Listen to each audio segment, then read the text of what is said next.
Ouais, big up les abonnés. Donc voilà, dans la street gère. On attend les commandes, Deliveroo, où l'activité ici à Besançon est fortement à la baisse. On attend du changement apparemment. Donc une réforme probable de nos contrats indépendants, contrats salariés, euh, qui devrait être prononcée par la Cour de cassation de Paris, suite à des plaintes auprès des prud'hommes pour subordination de la part des plateformes, donc salariat déguisé. Donc, voilà, il y a un référendum. J'ai entendu parler sur le réseau qu'il devait y avoir du changement, comme il y a eu le cas, à Genève où les 400 livreurs de Uber Eats sont passés salariés. Dans le cas avec les chauffeurs VTC, voilà, il y a des cas comme ça un peu partout où voilà, ils veulent qu'on devienne salarié. Alors moi je suis pour. Il y en a qui sont contre, moi je suis pour parce que si on est salarié rémunéré à la tâche, mais alors qu'ils doivent quand même si on reste rémunéré à la tâche, ils doivent quand même nous verser le minimum du SMIC, quoi qu'il arrive. Donc on a déjà un salaire garanti. Les 4 semaines de congés payés, le droit au chômage, ce qui n'est pas le cas en tant qu'auto-entrepreneur où tu dois payer des cotisations URSSAF, tu dois payer des impôts, tu dois rembourser la dette de l'État, il y a tout un tas de bordel, de charges, de machin et tout. Il y a aussi les avantages salariés dans ce domaine-là, normalement, qui doivent être appliqués, c'est les paniers repas, les frais de déplacement, les tenues de sécurité, etc., qui sont pris en charge par l'entreprise. Donc voilà, on ne sait pas comment ça va se dégoupiller.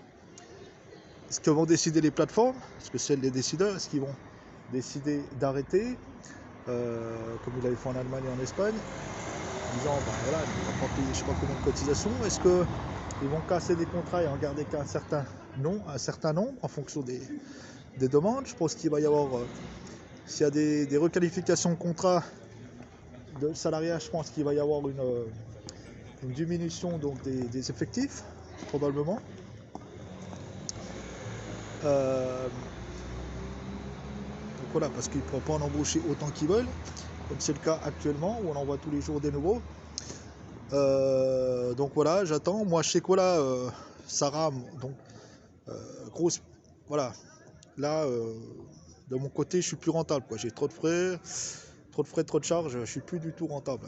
Je peine à faire 50 € par jour. Ça devient galère. Enfin, de mon côté, voilà, ça devient difficile. Voilà. Donc, alors là, je tente, tant bien que mal, où j'ai créé. Je me suis mis, j'ai fait une adjonction d'activité. Je me suis mis commerçant, revendeur alimentaire, plus coursier urbain, où je propose aussi mes services de livraison, hein, click and collect, que ce soit pour des repas, que ce soit pour des petits colis, que ce soit pour du courrier, des petites courses. Voilà, donc très peu de demandes de mon côté. Donc là, voilà, j'ai plusieurs grossistes où j'ai créé donc un site web, un site e-commerce qui s'appelle My Little Épicerie. Il y a quasiment, enfin voilà, là je suis parti dans une idée de produits bio. Donc j'ai pas mal de produits bio. C'est vendu en lot. Hein, c'est un grossiste en France. Et j'ai fait un partenariat avec Chronofresh. Donc c'est un nouveau service de Chronopost qui livre aussi bien des produits secs, qui livre aussi bien des produits frais, des produits surgelés sur demande. Donc camion frigorifique et tout le bordel. Donc le top pour la livraison. Sauf que bon, je l'ai eu encore aujourd'hui au téléphone. C'est quand même la livraison assez coûteuse pour un particulier, comme je disais. Donc c'est au poids, c'est au colis, et il y a encore d'autres frais qui s'ajoutent pour assurer les trucs. Voilà, il y a encore d'autres frais en plus. Donc voilà, on a une livraison qui arrive un petit peu coûteuse, mais une solution efficace, rapide. Pour certains, comme je suis revendeur au marché de Rungis, ouais, j'ai des grossistes où je peux livrer avec cette solution.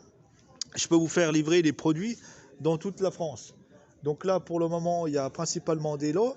Ça s'adresse aussi bien aux particuliers qu'aux entreprises. Pour ceux des restaurateurs qui veulent des produits de qualité, disons des bonnes viandes, la viande Viagou, la viande du bœuf de Kobe ou du Black Angus halal, ou des bonnes dorades, des bons poissons, des trucs frais, des bons produits comme ça qui les veulent rapidement. Voilà, il y a possibilité, voilà, de les faire parvenir rapidement par Chronofresh. Voilà. Là, je vais mettre en place une livraison locale avec Métro. Petite livraison de course à vélo.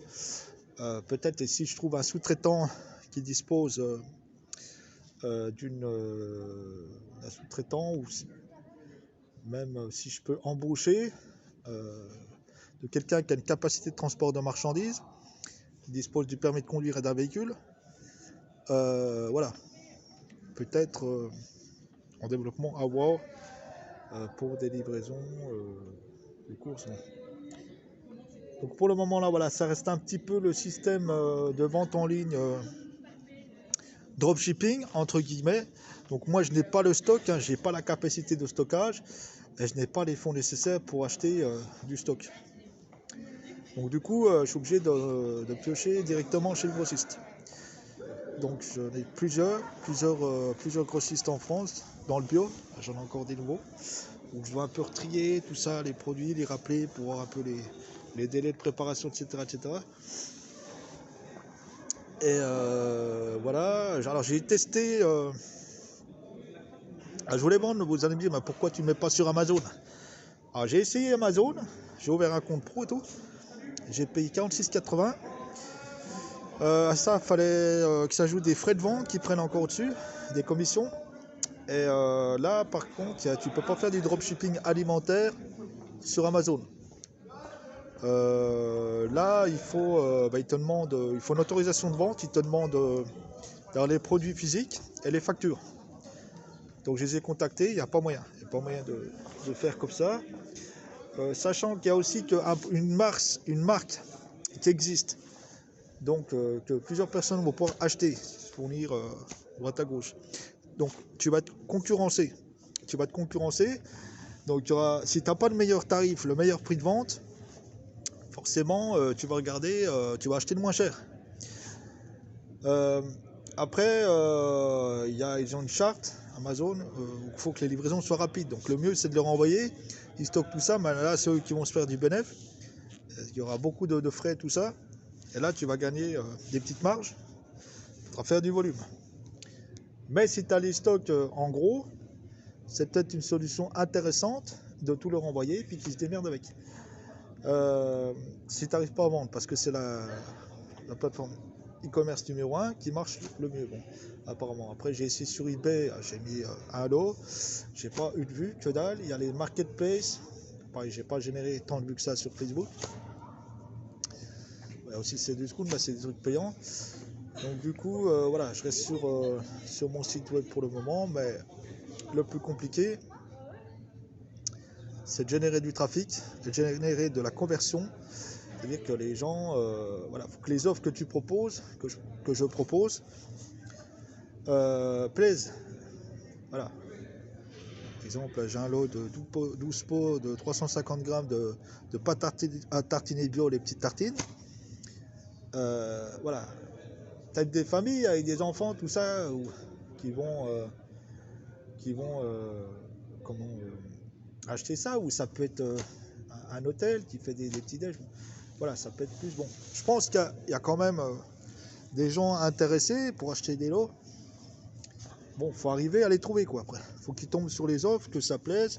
Mais comme je disais, voilà, par ce biais-là, la livraison que je propose avec Chronofresh reste quand même assez coûteuse.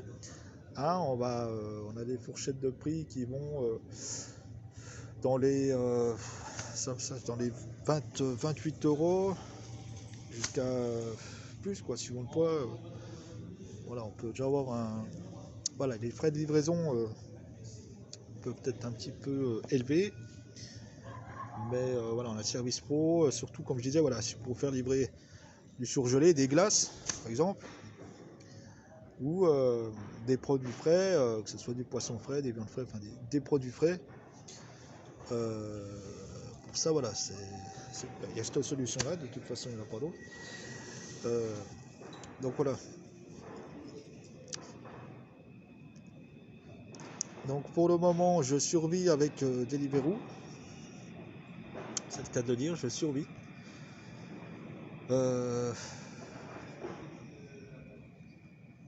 Donc je sais pas, voilà, ce qu'ils vont décider. On sait qu'à la fin du mois, peut-être avant, il y avait un référendum. Que vont décider les plateformes? Peut-être, ils vont décider. Je suis peut-être sur la sellette. Peut-être que mon contrat va être résilié d'office. Et je vais me retrouver à pleurer au RSA. Et puis qu'il n'y a plus qu'à chercher du boulot, comme tout le monde, parce que je songe à faire aussi. Soit développer mes compétences dans le domaine de la livraison. Et puis essayer de travailler dans des grosses boîtes de livraison, par exemple. Même, faut pas même livrer pour Amazon, mais là, il faut aller dans les grandes villes, mais il faut pour un véhicule, il faut le permis, tout ça, ce que j'ai pas. Voilà. Donc après,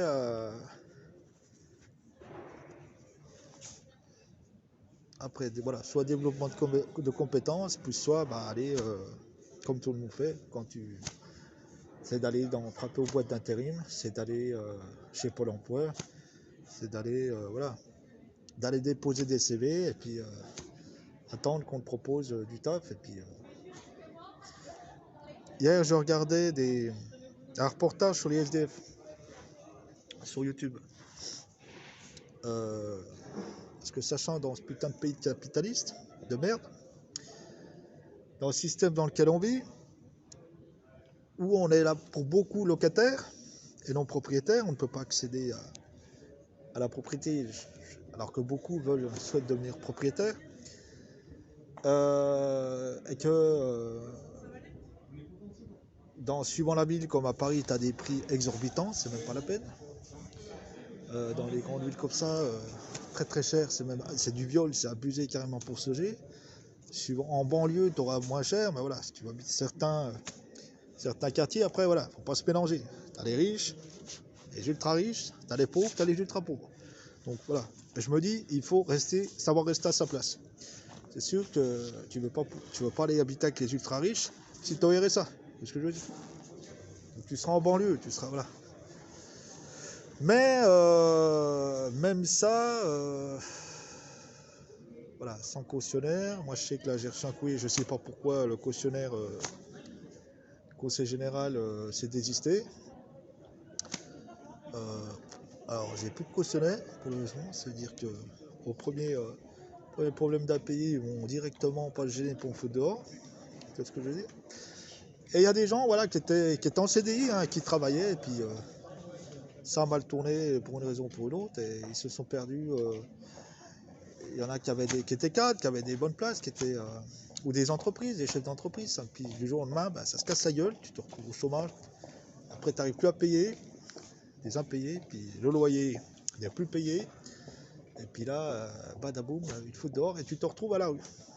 C'est l'hiver, ça caille, bon, voilà, tu es sous les ponts, si tu es en ville, tout est payant. Même pour bouffer, il faut payer. Donc tu ne peux pas chasser, tu peux rien faire. Donc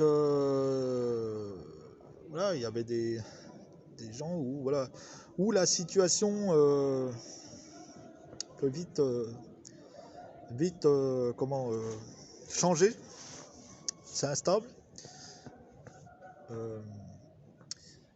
Et le problème, il est là, c'est que on n'a pas la sécurité, comme je disais, je leur dis encore, dans des vidéos que j'ai faites, ce que je reproche, c'est qu'on n'a pas la sécurité du logement. Il n'y a pas un filet de sécurité qui va t'empêcher de te retrouver à la rue. Tu vois, si tu ne payes plus ton loyer, que tu sois en logement social, tu sois au foyer, tu sois où tu voudras, ils vont te foutre dehors, parce que c'est du commerce. Ils te le louent, tu restes locataire et non propriétaire, la chose ne t'appartient pas. Voilà, et forcément, tu te retrouves Voilà, tu te retrouves dans la merde, à plus savoir où aller. Donc le problème, voilà, il est là, déjà. Ensuite, l'hygiène. Il n'y a plus de douches publiques. Moi, dans mon enfance, il y avait des douches publiques. On allait, tu mettais une pièce, tu allais prendre ta douche. Ça n'existe plus. Ils les ont tous fermés. Ça, c'est le bordel. Parce qu'il y a même des mecs qui travaillent, qui sont en CDI, qui dorment dans leur bagnole. Ils n'arrivent pas à trouver de logement pour telle ou telle raison. Et ils n'ont pas de quoi se laver, tout ça. Donc, les douches publiques, ça, c'est quelque chose qu'il faudrait remettre en place. Bien sûr, les laveries, il y en a, on en retrouve encore ici en ville, on en trouve. Ce qui est bien, ce qui est pratique. Voilà, mais pouvoir donner là. Et voilà, déjà ça. Et puis, nourrissez les pauvres, nourrissez les pauvres. Ici, il n'y a qu'un truc. Une assoce qui nourrit les pauvres, mais il ne nourrit pas gratuitement. Il faut soit aller demander une aide aux services sociaux, soit aller demander m'aider pour trouver une pièce pour pouvoir leur payer le repas. C'est contre une contrepartie minime, mais il y a quand même une contrepartie. Je trouve que ça, c'est pas normal. Si tu nourris les pauvres, tu les nourris gratuitement, de bon cœur, tu nourris pas pour une contrepartie. Les aides pour nourrir ces pauvres, ça vient des riches. Voilà, ça vient des... Donc là, voilà, nourrissez les pauvres gratuitement. Donc donnez-leur leur subsistance, Inch'Allah. Et puis, voilà. Donc le gros problème, il est là. Parce que moi, quand je vois de mon côté, voilà, on entend reparler de couvre-feu, de problème de confinement, je sais pas quoi, ça repart en sucette. Donc voilà, on attend le déluge. Mais ouais, voilà, la problématique, le mot de ce pays, il est là. Il est là. Donc, ce que tu fais, après, c'est politique. C'est économique, c'est politique, c'est... Voilà, moi j'ai des projets, comme je vous le dis, des idées, mais ça ne suffit pas. Tout le monde a des projets, tout le monde a des idées, tout le monde voudrait faire. Moi, je voudrais de quoi faire, moi je voudrais faire ci, moi je veux ouvrir une pizzeria, moi je veux faire... Bon, on a